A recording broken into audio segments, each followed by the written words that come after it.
Hola, buenos días. Mi nombre es Reyes Pedraza Cuitlahuac Yael. Soy estudiante de la carrera de médicos cirujanos de la Facultad de Estudios Superiores Zaragoza y el día de hoy les voy a hablar de respuesta metabólica al trauma. Bueno, para iniciar, ¿qué es la respuesta metabólica al trauma? Bueno, lo podemos definir como un conjunto de cambios endocrinos, inmunológicos y metabólicos que se van a manifestar posteriores a una agresión al cuerpo humano. El objetivo de esta respuesta es mantener una homeostasis, un adecuado aporte de energía y la reparación de tejidos dañados. Y bueno, ¿cómo inicia esta respuesta? Pues lo principal o lo primero que se va a presentar es un síndrome de respuesta inflamatorio sistémico, el cual se va a caracterizar por presentar respuestas fenotípicas y metabólicas ante una inflamación sistémica. Esta se va a caracterizar por presentar cambios en la frecuencia cardíaca, en el patrón respiratorio, un aumento en la temperatura y cambios inmunológicos. Este va a componerse de dos fases, una fase proinflamatoria y una fase antiinflamatoria que va a intentar contrarrestar los cambios de la fase proinflamatoria. Y bueno, ¿cómo inicia este proceso? Bueno, primero debemos hablar del sistema nervioso central, el cual, como ya sabemos, se va a comunicar con todo el cuerpo a través de neuronas.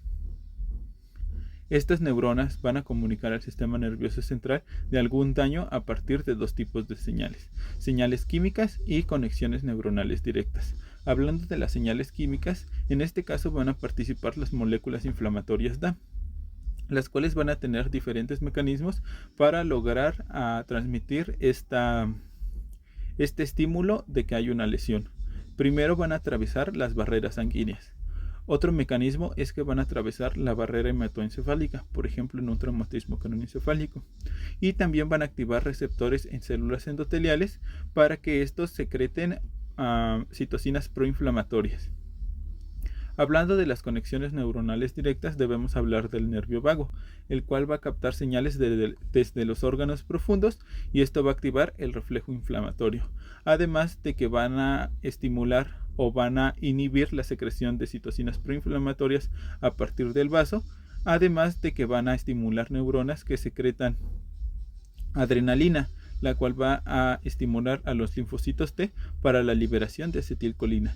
Esta acetilcolina se va a unir a macrófagos, apagándolos, por así decirlo, para evitar que se produzca una mayor inflamación. Y bueno, además de la respuesta del sistema nervioso central, también se va a presentar una respuesta neuroendocrina.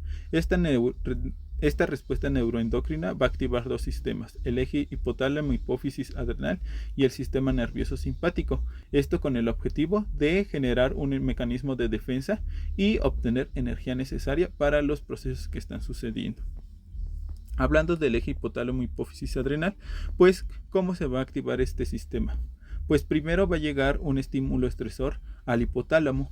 Este hipotálamo va a secretar la hormona corticotrópica, la cual llegará a la glándula pituitaria para que secrete hormona adrenocorticotrópica, la cual llegará hasta las glándulas suprarrenales, en donde estimulará a partir de su corteza la secreción de cortisol o de glucocorticoides, y el principal será el cortisol, el cual va a tener un efecto antiinflamatorio natural por su receptor de glucocorticoides.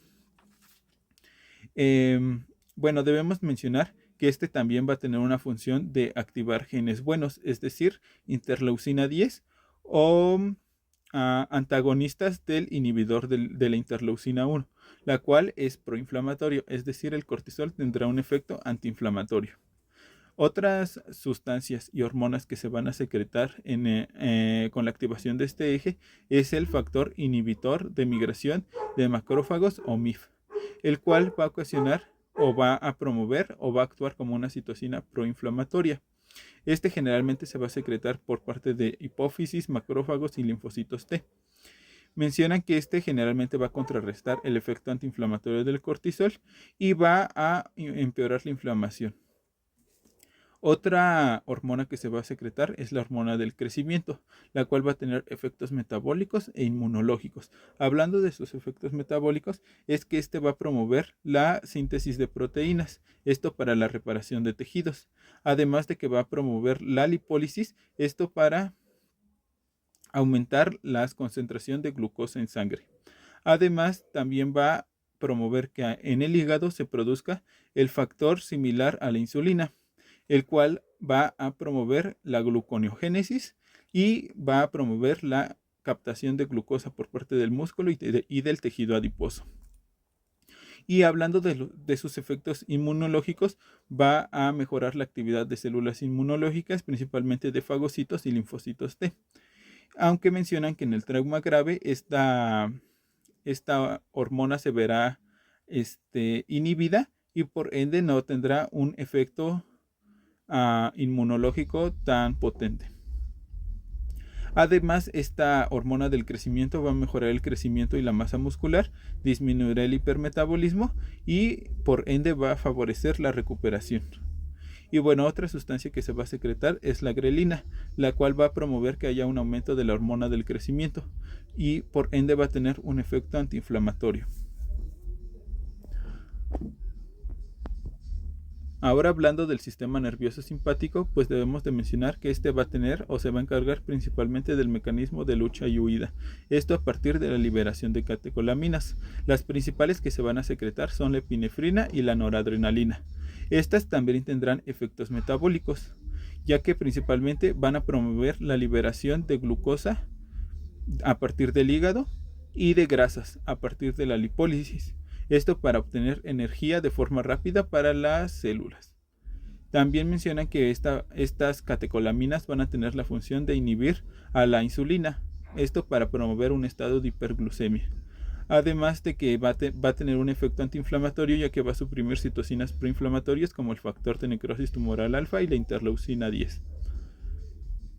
Y bueno, hablando de sus efectos, también va a tener efectos en el músculo cardíaco, ya que va a promover a que haya una taquicardia y por ende un aumento de la tensión arterial.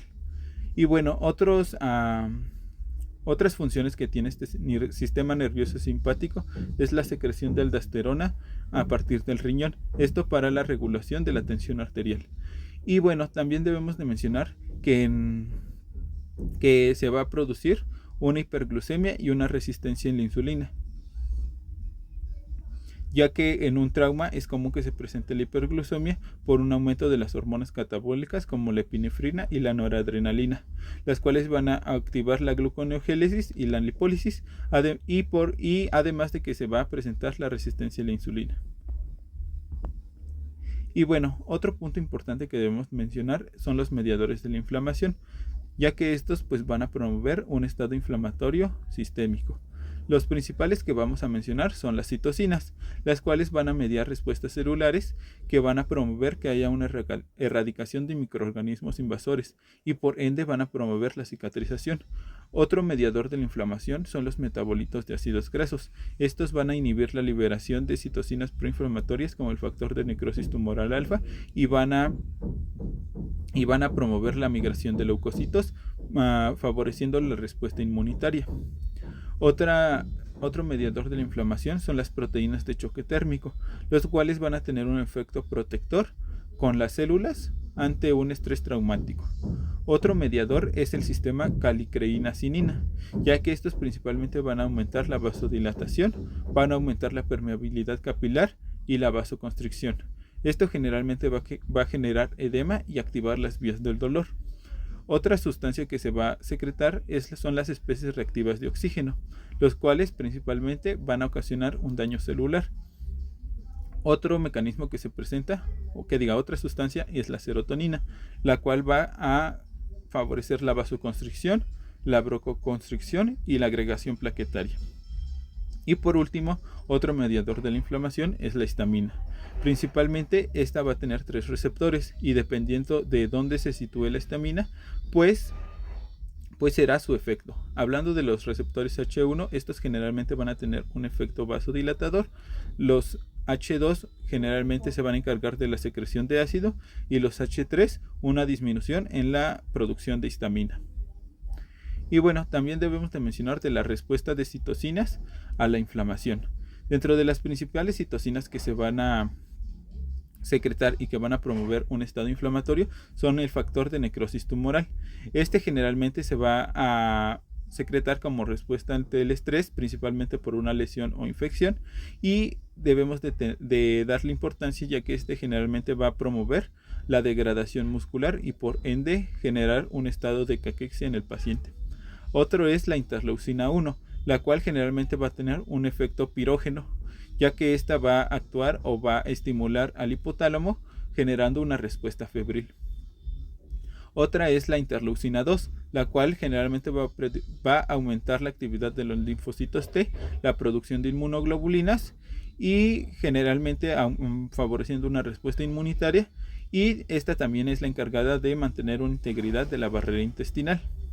Otra citocina es la interleucina 4, que generalmente va a favorecer la diferenciación de células T y va a activar a las células B.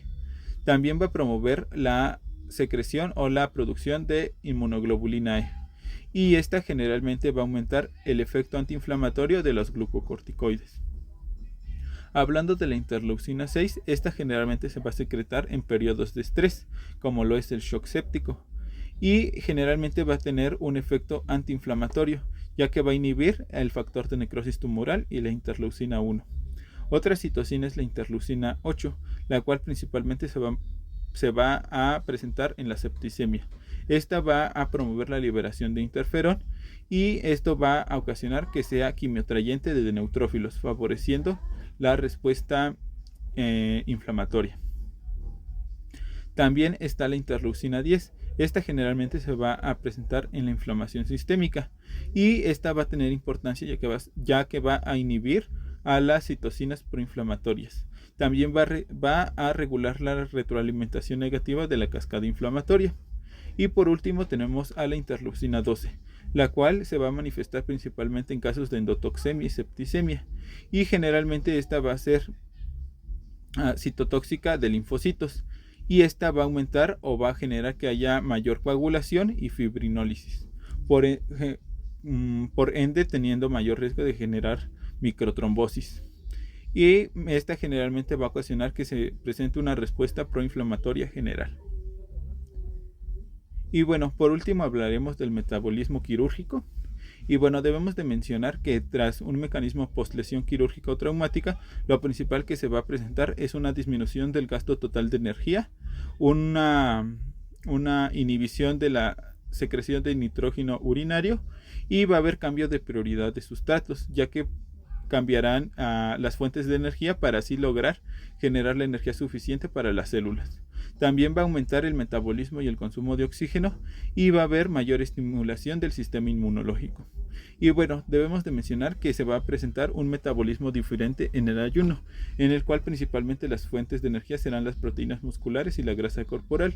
Los lípidos representarán el 40% del gasto calórico, y generalmente mencionan que el glucógeno generalmente será una fuente de energía en pacientes de ayuno.